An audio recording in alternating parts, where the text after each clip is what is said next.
Gurur Brahma, Gurur Vishnu, Gurur Devo Maheshwaraha, Gurureva Param Brahma, Tasmai Shri Gurave Namaha. Chinmayam Yapyat Sarvam Trilokyam Sacharacharam Tattadam Darshitam Yena Tasmai Shri Gurave Namaha. Twameva Mata Chapita Twameva Bandhuscha Sakha Twameva Vedya Dravinam Twameva Sarvam Mama Deva Deva Twameva Sarvam Mama Deva Deva. Jai Guru. Om Sahana Bhavatu Sahana Bhunaktu Sahaviryam Karavavahai Tejasvinavadhitamastu ma vidvishavahai. Om Shanti Shanti Shanti. So, Mark, tell us again where we are in our text, and we may have skipped a verse. It looked like we skipped number 45. So we did 46. We went from 44 to 46. Right, except for 45, yeah. So why don't we start with 45 tonight? Puneet, can you help us out, please? What page is it? Chapter 1, verse 45.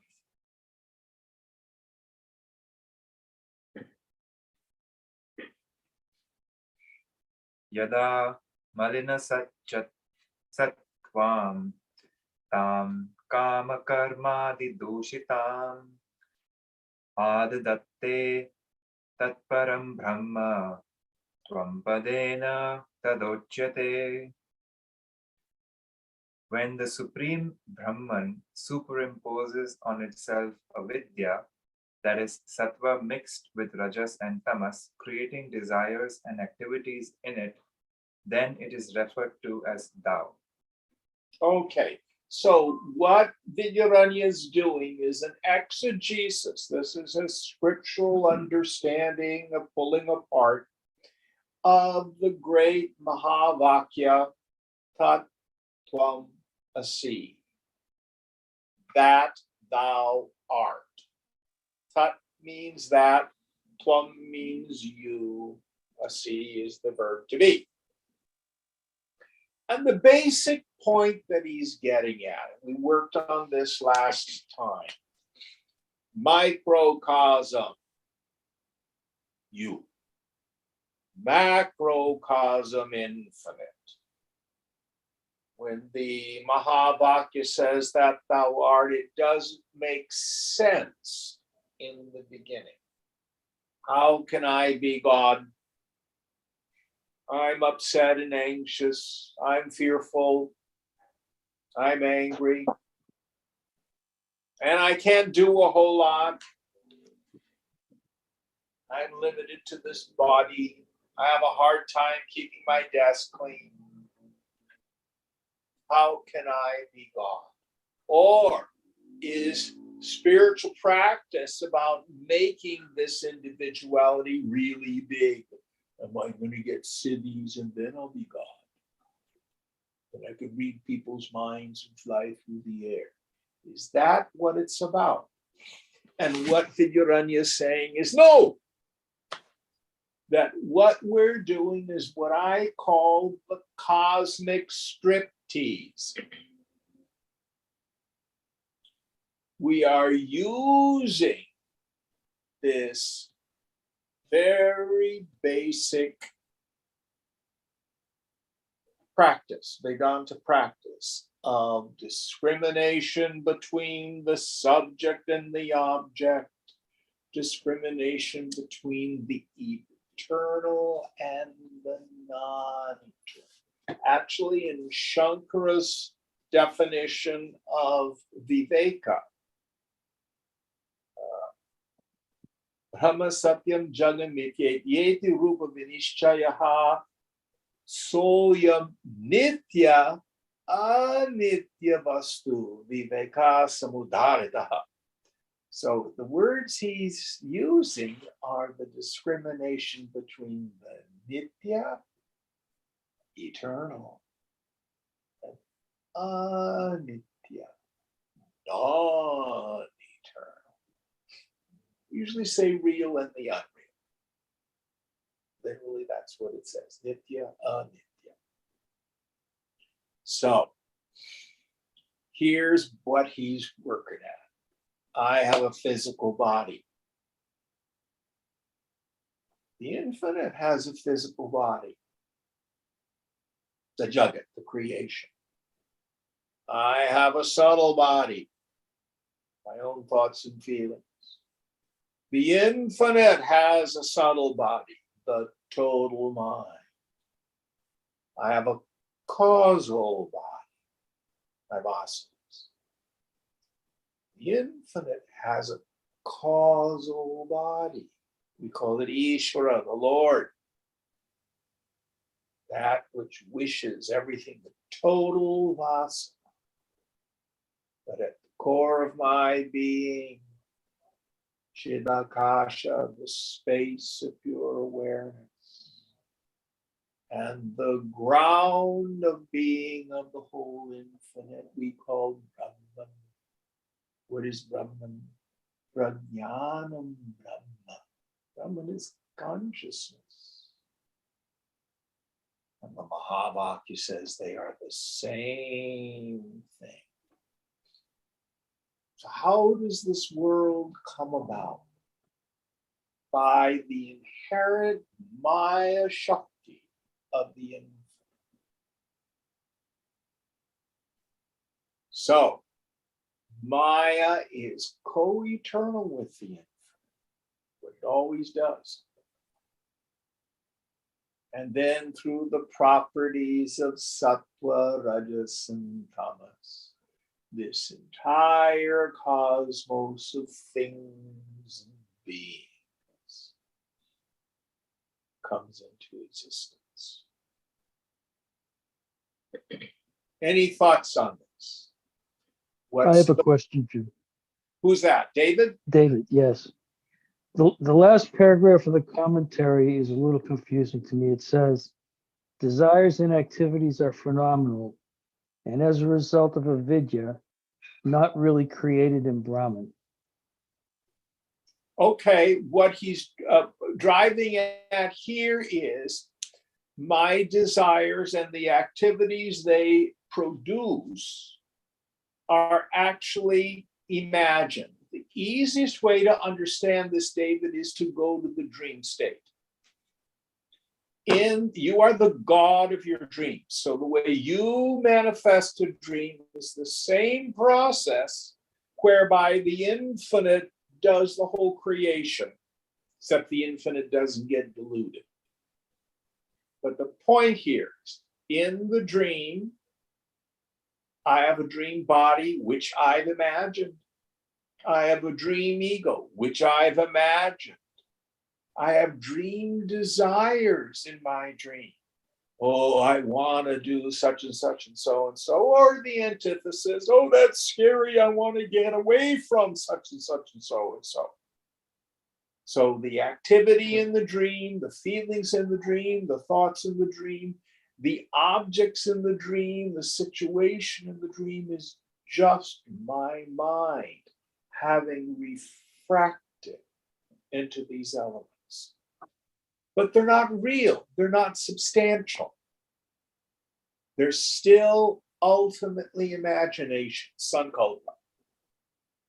And what Vidyaranya is saying in the commentator is this is not essentially any different. The only difference is who's doing the dreaming. Does that make it a little clearer? Okay. Did you read it a different way? No, because I thought everything existed in consciousness. And it does. Read the commentator again. Desires and activities are phenomenal, and as a result of avidya, and not really created in Brahman. It means they're not created, they are imagined. That's the operative word. Okay. Okay, now I get it. Yeah. So it's not like a potter creates a pot. That's the Semitic idea. In Christianity, Islam, and Judaism, that the creation is different from God. Other. The only thing you need to know about God is it's not you. It's the great mystery. It's something other. God is the creator. We are the creatures. That's not what Vedanta says. You had it right in the beginning. It's all in consciousness. It's imagined, not created. That's the point that they're getting at. Thank you. All right. Next verse.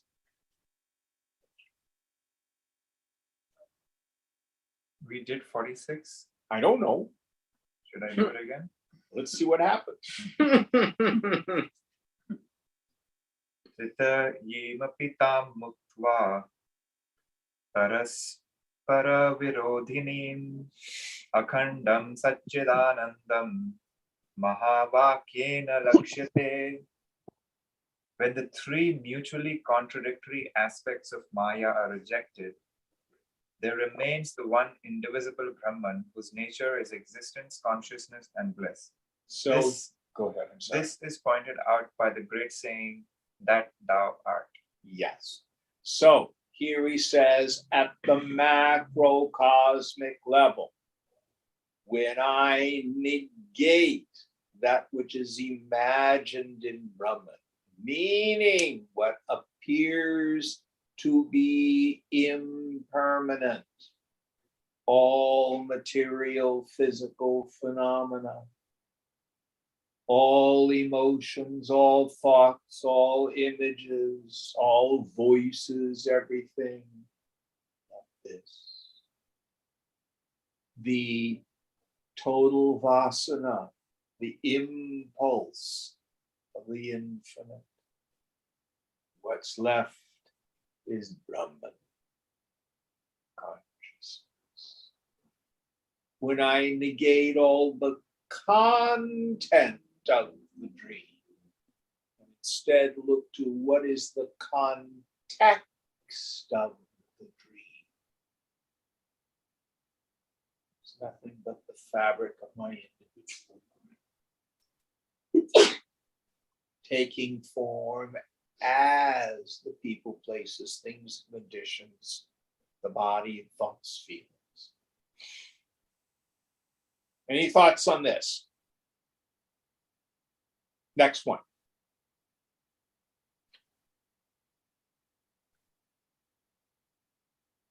Soyamityadi vakyeshu virodha tattidantayoho tyagena bhagayoreka ashranyo lakshyate yatha. In the sentence, quote, this is that Devadatta, end quote, this and that refer to different time, place, and circumstance. When the particular connotations of this and that are rejected, Devadatta remains as their common basis. So did we talk about this name, David, that the last week? Okay, we'll do it again. Devadatta is the common Sanskrit literary term for what we would call John Doe Doesn't sound. or right. Jane Doe. You know, it's just generic person Mhm. is what it means. So that's what my friend Dave Dutt's mother named him. John Doe. Literally means gift of the gods, but it means John Doe in the literary. So Swamiji used to tell this story. I can't tell it nearly as well as he did. So there's these Westerners, and they arrive in the Delhi airport from the States. And it's first time in India, and they're all confused. And this fellow comes up and says, "May I help you? I'm here with the airport. Where are you headed?" Says, "Oh, we're off to Rishikesh, and we want to go see the ashrams there." So, "Well, here, let me take your bags, and I'll get you a taxi, and we'll get you on your way to Rishikesh." So, "Oh, that's very kind of you." So the fellow takes all their baggage, all their luggage, and he goes off. And he never comes back. Mhm. So they're there in the airport. All their American Express checks are gone. All their luggage is gone. We've been robbed. So they don't know what to do. So they turn around, get on a plane, and go home. Several years later, they come back to India. Once again, they fly into the Delhi airport. This time they're on their guard. Get on the train and they go up to Rishikesh. Get in the hostel that they're staying at. You know, they convert a lot of the old ashrams into hotels, basically, for Westerners. And they're there on the banks of the river. They see a sadhu on the river. He's got matted locks, a long beard, and a little loincloth, and his body is covered with ash. He has a mala around his neck. He's there in a lotus posture, meditating on the banks of Mother Ganga. Oh, let's go pay our respects to the sadhu. Oh, the Shiva there on the banks. It could be an incarnation of Shiva. It could be a visitation. They go up to him and guys, deep meditation. They bow to him. "Holy sir, will you give us your blessing?" And the fellow opens his eyes and looks at them, and all of a sudden they peer more closely at the fellow. "Oh, this is the dude that stole our luggage 5 years ago."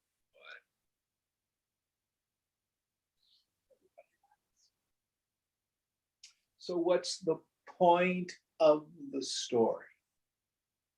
You take the fellow in the airport and you remove the adjuncts, his coat, his Western clothes, and his behavior, behaving like a thief. And then on the banks of Mother Ganga, the matted locks and the beard and covered in ash and the mala. It's the same person. Another way to do it. Now, are you the son of your father? I think so. Yes. Unless your mother played around. And are you the husband of Saundari? Yeah. Well, now make up your mind. Are you a son or a husband? Which?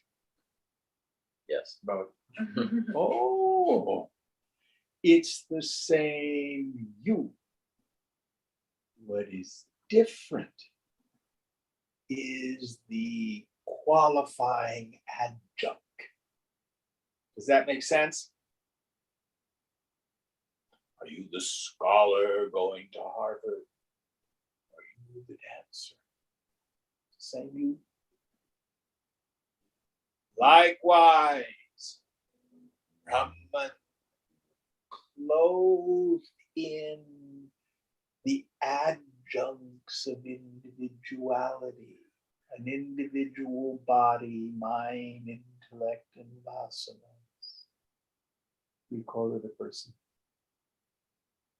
Brahman clothed in the Jagat, the total mind, the total vasana. We call the infinite. They are the same. So the practice that's implied, always with these shlokas, a practice is implied. I am not my body. I am not my feelings and thoughts. I am not any personal sense of self. I'm not even the darkness of not knowing. Witnessing consciousness. What's the nature of it? It's like space. Satchidananda. Existence, consciousness. No sorrow touches it. What about this world?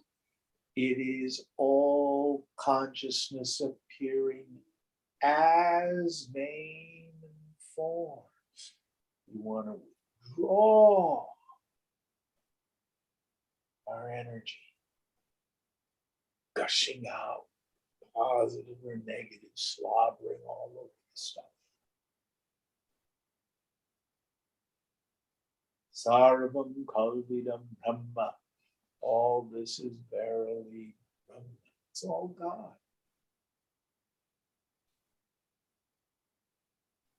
Realize your own self. That's the self in everyone, everything.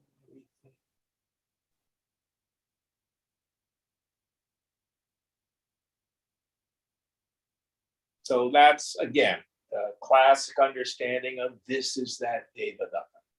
Very, very common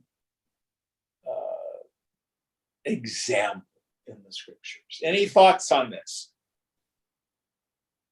Next one.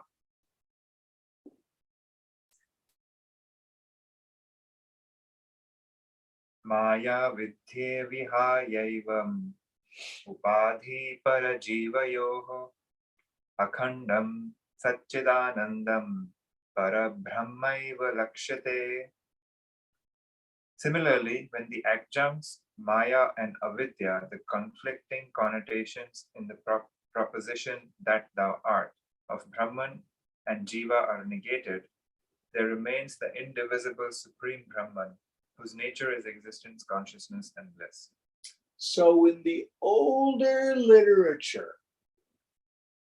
avidya, Maya, ajnanam are used somewhat interchangeably.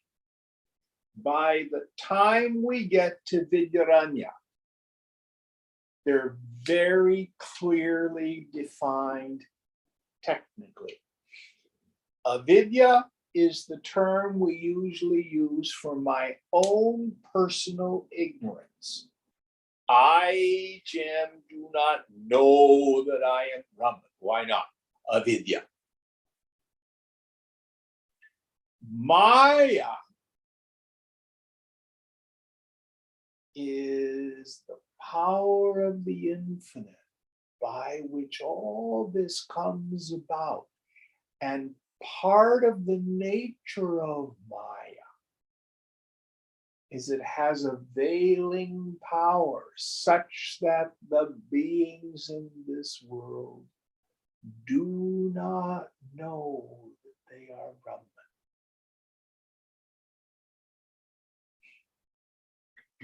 But what is behind the avidya? Sakshi, I am the witness. What is behind or the context for Maya? Brahman. So here he's working on the Mahavakya Tattvamasi. The answer to it is, I am Atma Brahma. This self is Brahman. They are the same thing. It's the nature of Brahman. Beginningless, changeless, endless, pure existence, consciousness in this absolute. The same yesterday, today, and forever.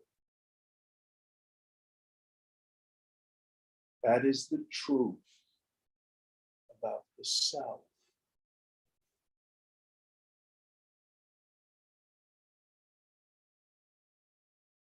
Don't believe me.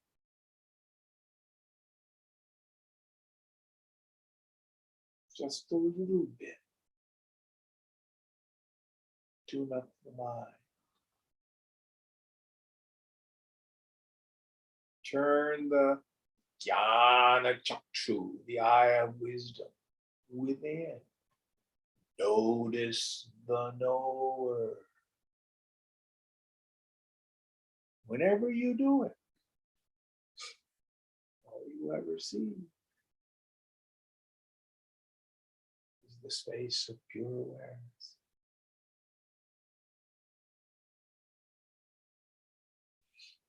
All right, next verse.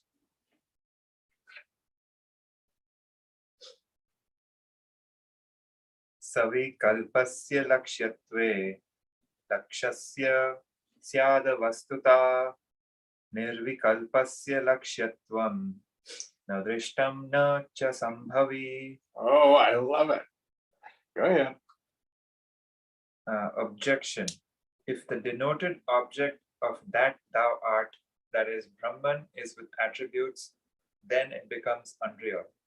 Secondly, an object without attributes is neither seen nor is possible to conceive. So this is the doubt. Okay. So if Brahman has attributes, sa guna Brahman, sa vikalpa, then it's not real. Brahman isn't real. I'm a Buddhist. And if, on the other hand, Brahman is without qualities, it can't be known.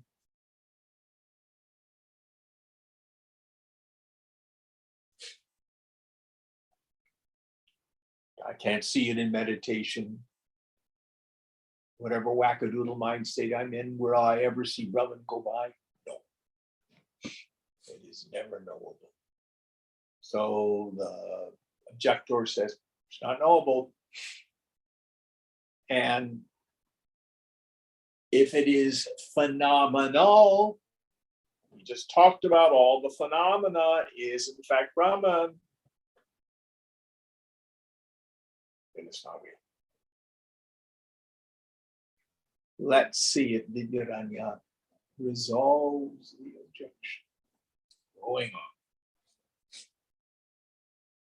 Vikalpo nirvikalpasya savikalpasya va bhavet adye vyahatirantyatran avastha atmashrayadayah. Reply with a counter question. Does the objection you have raised relate to Brahman without attributes or with attributes? If the first, you're caught in your own trap. If the second, It involves logical fallacies of infinite regress resting on oneself, etc. So the idea here is first, the point that he's getting at is the phenomena does not have an existence outside of consciousness. That's why we say they're unreal. And a regressus ad infinitum is what he's talking about. So I, Jim, know Brahman. Well, who knows me? Well, something else knows me. Well, something after that has to know that. So where does the buck stop? Who's the knower of all these knowers? It's like there used to be an ice cream store on Castro Street called Double Rainbow. Any of you ever gone to it? I don't even Yeah, know. I remember it. And they would have a mirror on the left and a mirror on the right. And if you looked in the mirror, you'd see a reflection of a reflection of a reflection of a reflection of a reflection of a reflection. Very cool. That's a regressus ad infinitum. All the reflections will go on infinitely, smaller and smaller and smaller. So here what Vidyaranya is saying basically is no. The point is, how do you know yourself? Yourself without attributes, nirvikalpa, is not known as an object, but it is not unknown. It is a knowing that's different than the triple factor. Triple factor is when we're in the world of knower, knowing, and known. I, Jim, through seeing, know the table. I, Jim, through hearing, know the traffic. I, Jim, through mind, know feelings. I, Jim, through intellect, know buddhi. How do you know you are? You do not see, hear, taste, touch, smell, emote, or think yourself. You are not unknown.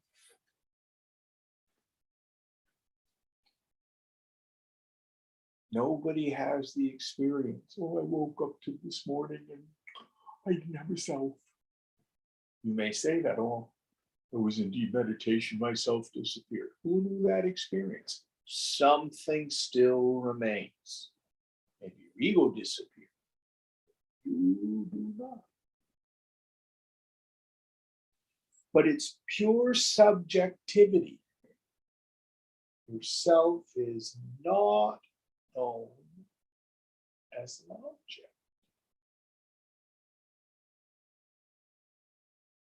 And objective knowledge. How can I frame this?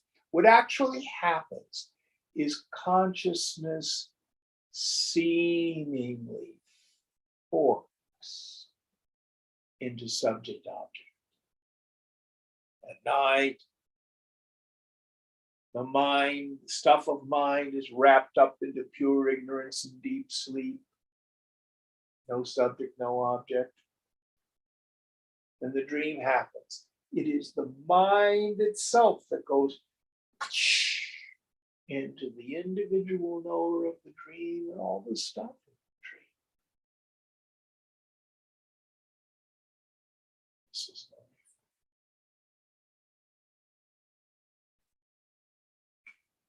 And again, the practice that's implied. Who are you?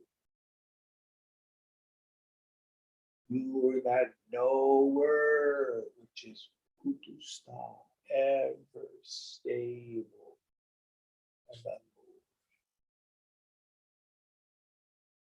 All this is just a light show going by. All right, next one.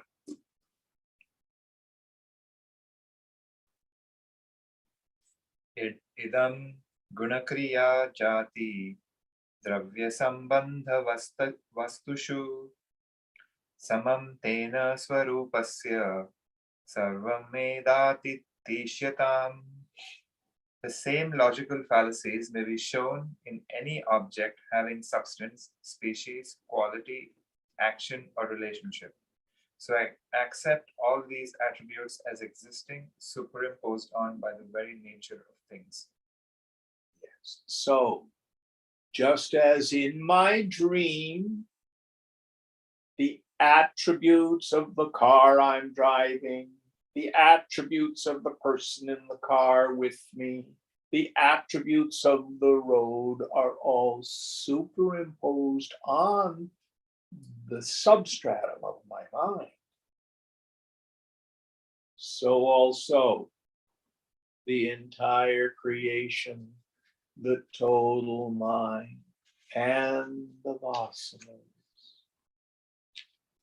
my own body, mind, intellect, and vasanas are superimposed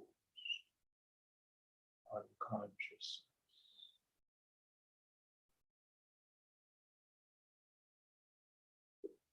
Seen, not real.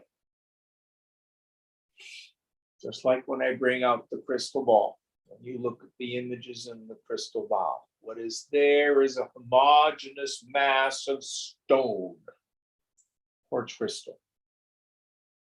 When you see reflections turned upside down in the crystal ball, are they there or are they not there? Well, it's hard to say. I'm certainly seeing an image. But if I cut open the crystal ball, I can't pull that image out. There is nothing really in there.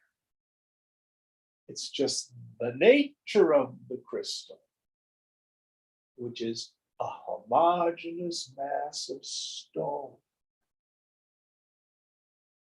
Spatikandana. To have the reflections. Likewise, my individual mind at night is a homogeneous mass of chitta. In it appears the dream.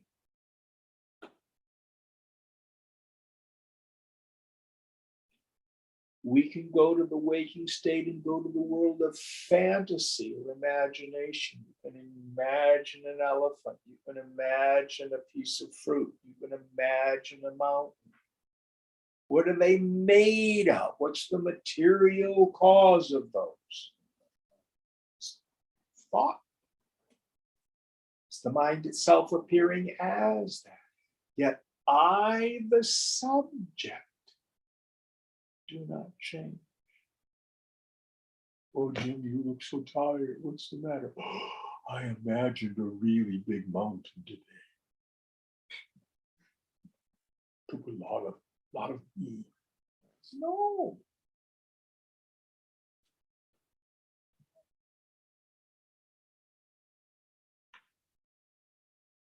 Brahman doesn't change.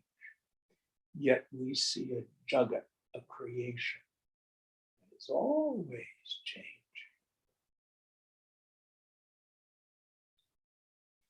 What is the changing in the midst of the changeless?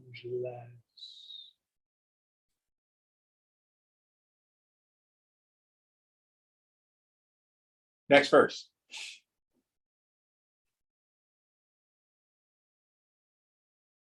Vikalpa tadabhavabhyam asamsprishtatma vastuni vikalpitatva lakshyatvam sambhavan vikalpitva lakshyatva sambandhadhyastu kalpitaha. The self is untouched by doubts about the presence or absence of associates, connotations, and other adventitious relationships because they are superimposed on it phenomenally. So, I was talking with a person today who's a musician. He's a percussionist. And he's going off to Portland, and he used to play in an orchestra, Brazilian music. And he's anxious because they've changed all their stuff. And like he's only got a week to prepare. Oh, I'm so anxious. So what do we do as yogis? So, well, first of all, just set the anxiety aside. First of all, this is a wonderful opportunity for practice. Don't run from it. Don't cancel the gig. Do your dharma. Suit up and show up. Prepare. But understand the anxiety, your type A personality, all these thoughts about the future. Will I do well? Will I not do well? All illusions. It's like being in a dream.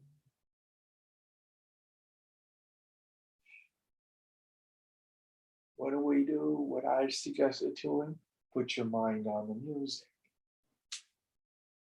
Don't waste your time caught up in fear and anxiety. It's non-productive.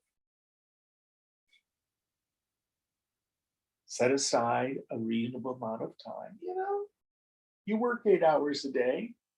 It's not that demanding. You can put in a couple hours of practice in the next week. Bet you can do this. And what's the worst that's going to happen? You stick your foot through the drum and fall down and roll down the hill. It's not the end of the world. You will still remain.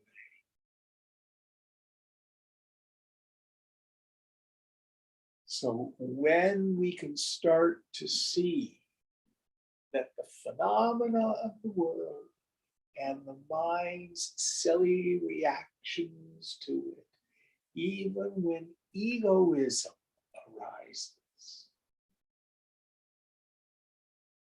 bring your memory back. Medha, keen memory. It's all going to work out. All of this is like a dream. It's an opportunity for practice. Self for me is never, ever.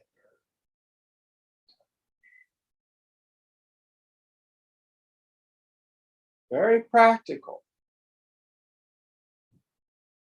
Very.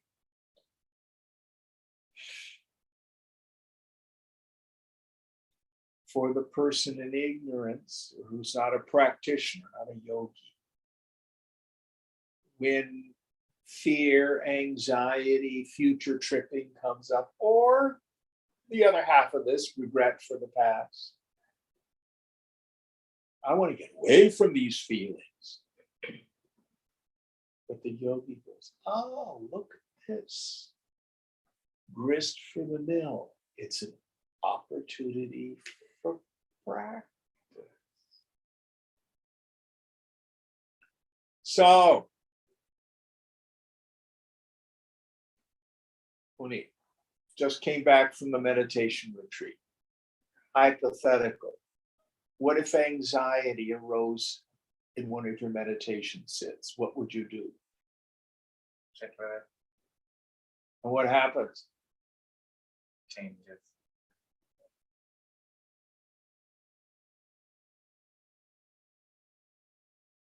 Great lesson in life. And meditation teaches us.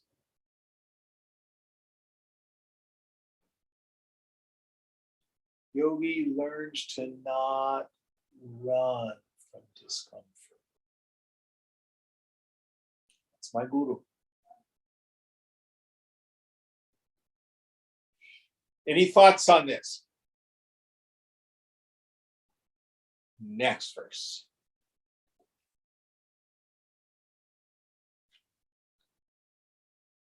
Tham vakyai tadathano sandhanam shravanam bhavet yuktya sambhavitatvanu sandhanam mananantu tat.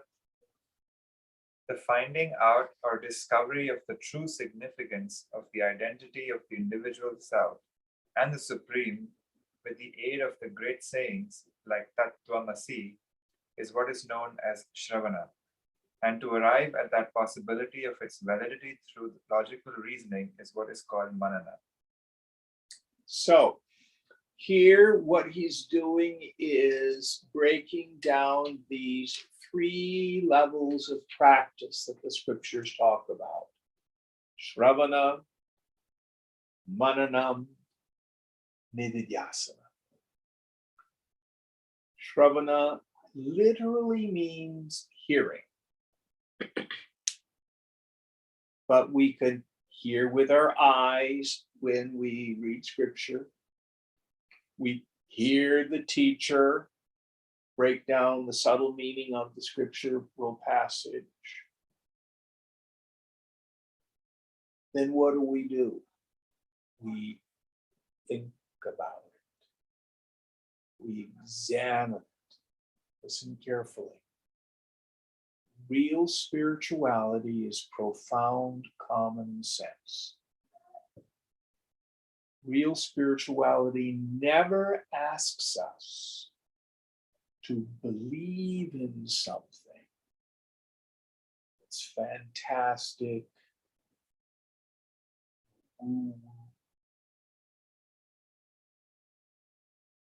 It may seem illogical on the surface, but if we hear the scripture broken down, think about it, we begin to see, okay, I get it. Don't be satisfied with just Shravana and Mananam. Now, long, continuous practice of meditation until you prove this laboratory of your own experience. Any thoughts on this? So what is Nididhyasana exactly? How do you define that? Long and continuous meditation. Let's see how he calls it. That's how I would have. I'm sure he'll get to it. Next one. Yeah.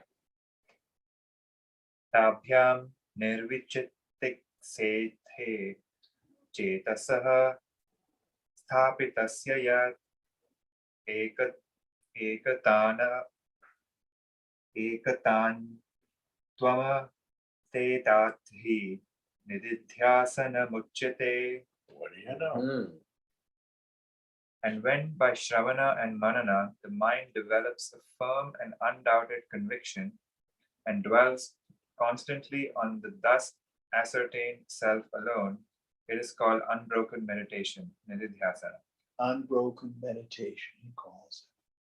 So this is what Ramana Maharshi taught us with Koham, who am I? Having heard the truth from the Guru and the scriptures, having reasoned through this. I can remember a particular student who said, Jim, it seems like we're just existing. I talk with my friends and they're having fun. They're out there in the world. They're going places, doing things and socializing and yada, yada, yada, yada, yada, yada. And underneath that, what I heard was a doubt. Maybe yoga isn't real. Maybe it's just superstition and people are deluding themselves. It's not an uncommon doubt. It's especially a common doubt if your sadhana isn't working real well for you. If you hit a rough patch, There's a great Spanish mystic called Saint John of the Cross, Juan de la Cruz. Anybody heard of him? He had this wonderful expression, La noche oscura. Dark night of the soul. Yes. When we hit those dry patches in our practice.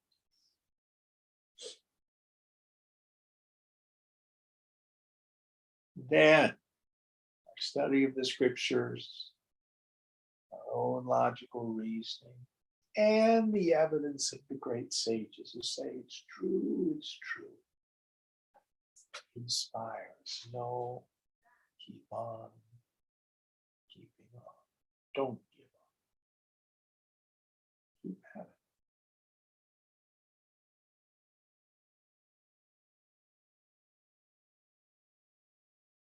Abhyasa vairagya cha.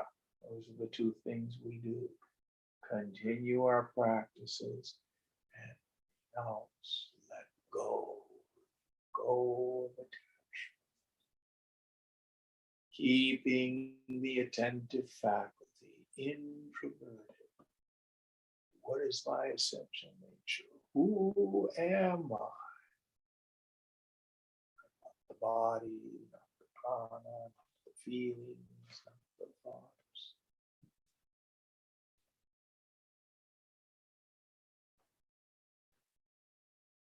Chidananda Rupa, Shivoham, Shivoham, the form of this consciousness.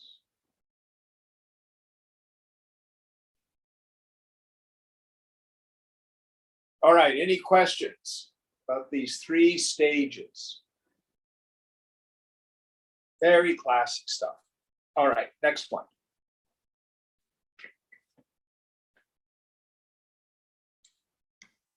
ध्यात्रिध्याने परित्यज्य क्रमाध्ययेय कयोगचरं निवात दीपवच्चित्तं समाधिरभिधीयते. Oh, this is good. When the mind gradually leaves off the ideas of the meditator and the act of meditation and is merged in the sole object of meditation, that is the self, and is steady like the flame of a lamp in a breezeless, the word here is missing, breezeless something, it is called Spot. Breezeless spot. breezeless thought, it is called the superconscious state samadhi. Samadhi. Okay, wonderful definition of samadhi here. The etymology that I like, sama, equality, same, the mind, absolute quiescence. So when we begin to get to the point where I've let go of all forms, I've even got to the point where I can take on the practice, no thought is real, drop it. Cannot think a real thought.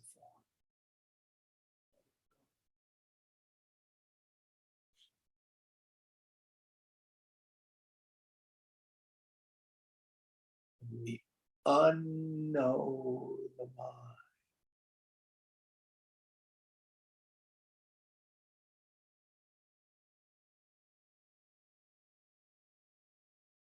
In this silence,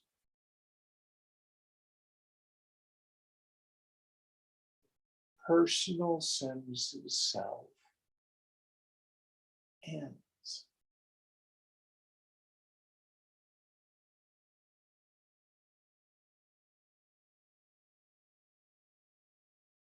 Now, the end of the personal sense of self is incredibly subtle.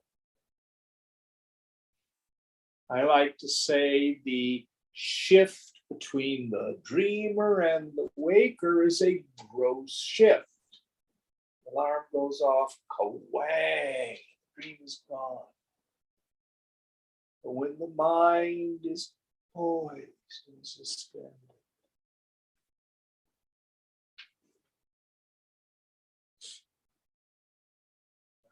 look within. And there's no gym. There's no shoe.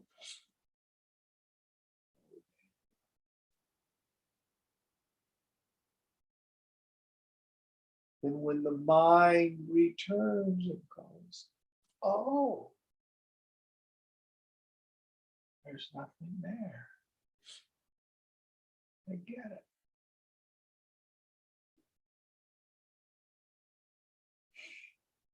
There's a wonderful explanation of samadhi that comes from Tripura Rahasya. They talk about prakasha and vimarsha. Prakasha is the light of pure awareness, and it illumines deliberation, thinking, vikalpa, vritti, chintya, vimarsha, all these different words, stuff going on. Anytime the vimarsha stops, what's left is just the pure light.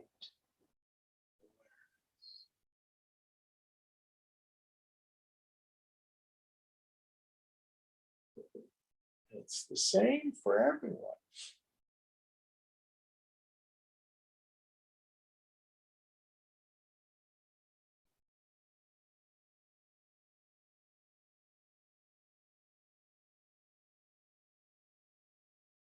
This is the goal of meditation. In samadhi, our real nature is revealed. Now, again, got to be careful not to romanticize it. We read all these stories, oh, so and so sage went into samadhi for 12 years. Even such and such, after hearing the truth, went into samadhi for a murta, 48 minutes. Depth of meditation is more important than length. Rather than making samadhi your goal, focus on who are you. Keep quiet in the mind.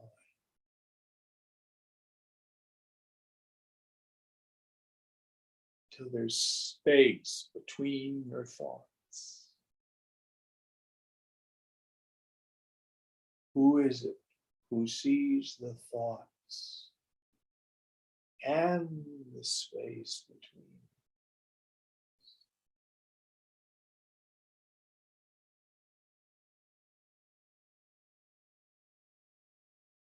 Anytime the mind is freed from mentation, from vimarsha, from thoughting, attentive faculties turn within. That's samadhi. Don't make a big deal of it. Any thoughts on this? Can you say more about what the attentive faculty turned within? Okay, so I have a friend, and he was a disciple of Ram Dass. And he was telling me about one time he was sitting with Ram Dass and they were doing drishtipat, where you stare into one another's eyes and just tune out. And he said, oh, it was so cool because I saw all these faces and all these past incarnations. And oh, it was like being on LSD. And I saw this and I saw that and I saw such and such. So the Shakti was there to help him stop the mind. But his attention was focused outward. So what he was paying attention to was phenomena. So we need to be prepared. The technical term is we need paroksha jnana, indirect knowledge. Then we learn to start looking within. Koham, what's my essential nature?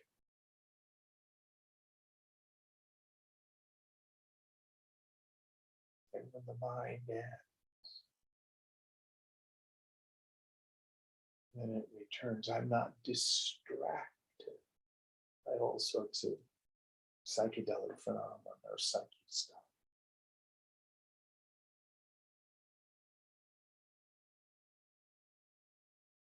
Tripura Rahasyam also has a whole chapter on what they call fleeting samadhis.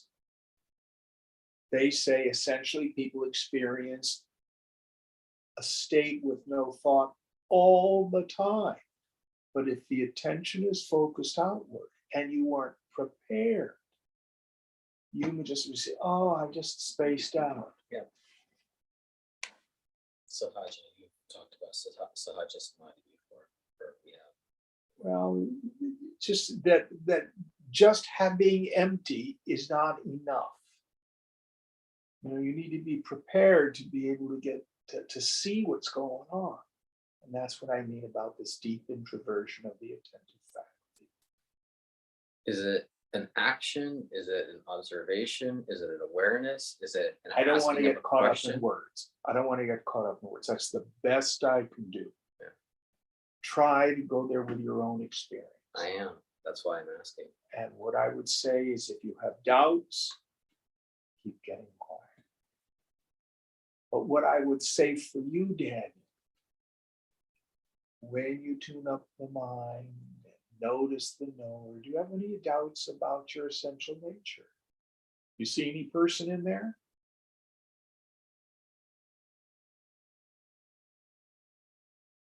See a little gray ball with wings? No, Purple spots? no. What's in there? Awareness. Yeah. Any doubts about that? No. That's the point. See, words will get in the way after a while. Did that make sense? We try to figure it out. And it's not figure outable in the end. The words can only point, they cannot define.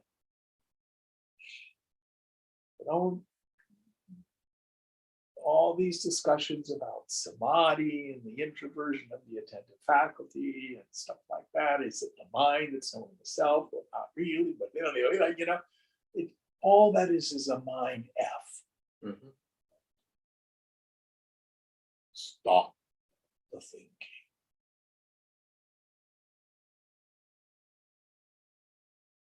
I guess that's the question. How do you stop thinking? I mean, I sit and meditate. Thumb on it. Sit and meditate. And you tune up when we're together. Yeah. And you're pretty damn thoughtless at times. Even though you're seeing the world, there's not a lot of internal dialogue going on. Am I wrong? Sometimes yes, sometimes no. Sometimes I am really distracted regardless. That's because I'm boring. That's not the reason. But you have moments of it. Yeah. Trust it.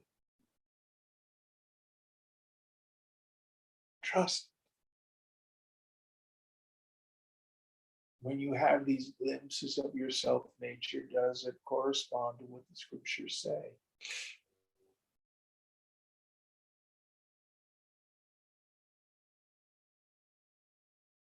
Remember our four pramanas. First is Shruti. What do the Upanishads say? Then there's the recorded evidence of all the great saints and sages. And there's your own logical reasoning. Experience. Trust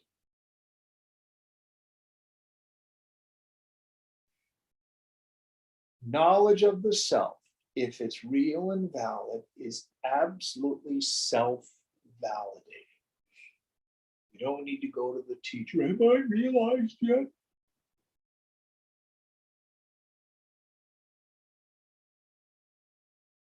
that swallows all doubt. You still have doubt?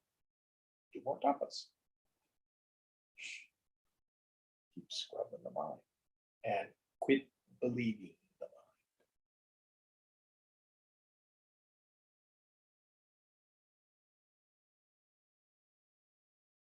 I hope this is useful. All right, next verse.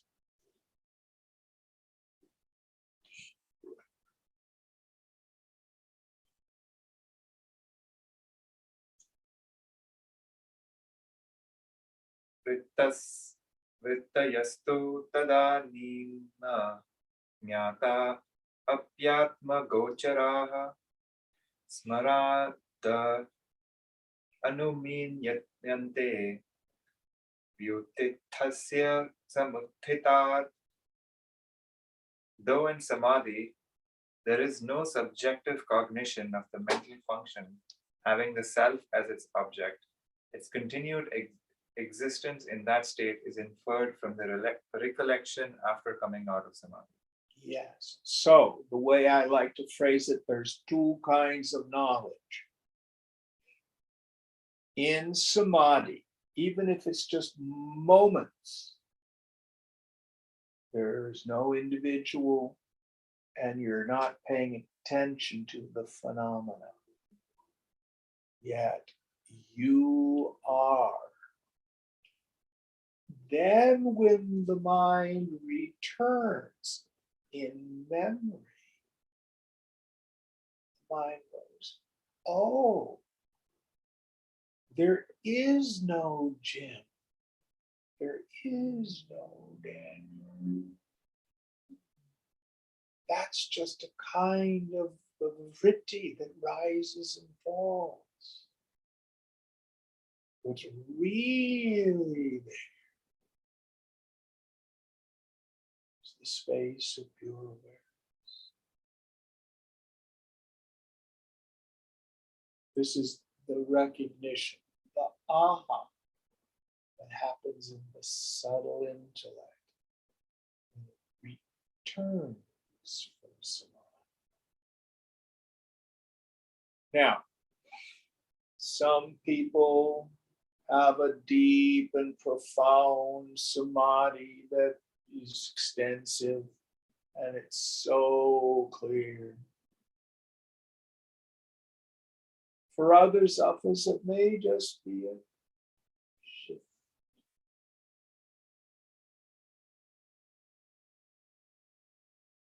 The point here, a warning, don't make samadhi another object of desire.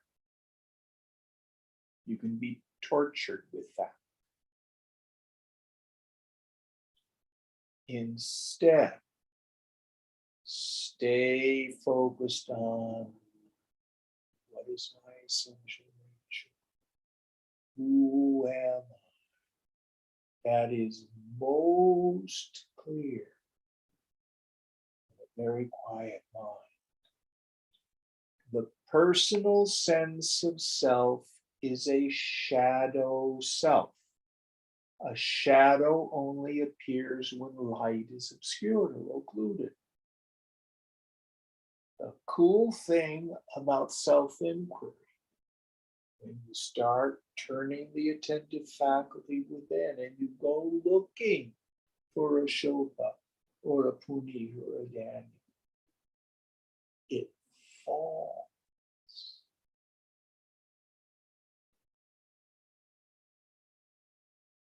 Self does not fall. Just the jiva bhavana falls. The attitudes, the thoughts, the feelings of personness fall. What's left?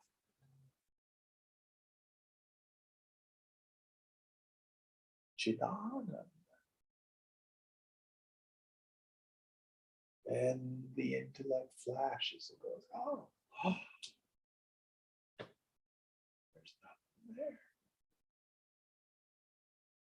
That's really.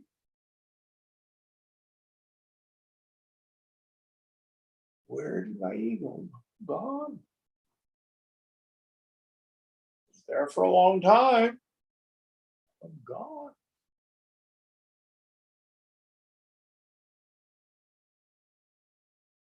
I can see a thought, I can see a feeling, I can see a reaction, I can see a sense of perception. But no person. I can't find a solid thing called a person. Don't believe me. Go there.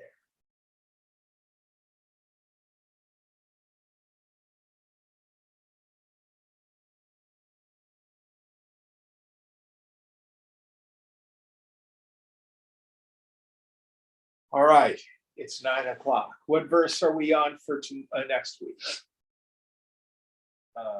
57. 57. Okay. Om Purnamada Purnamidam Purnat Purnamudachyate Purnasya Purnamadaya Purnameva Vashishyate. Om Shanti Shanti Shanti Hari Om Shri Guru Pyo Namaha Hari Om.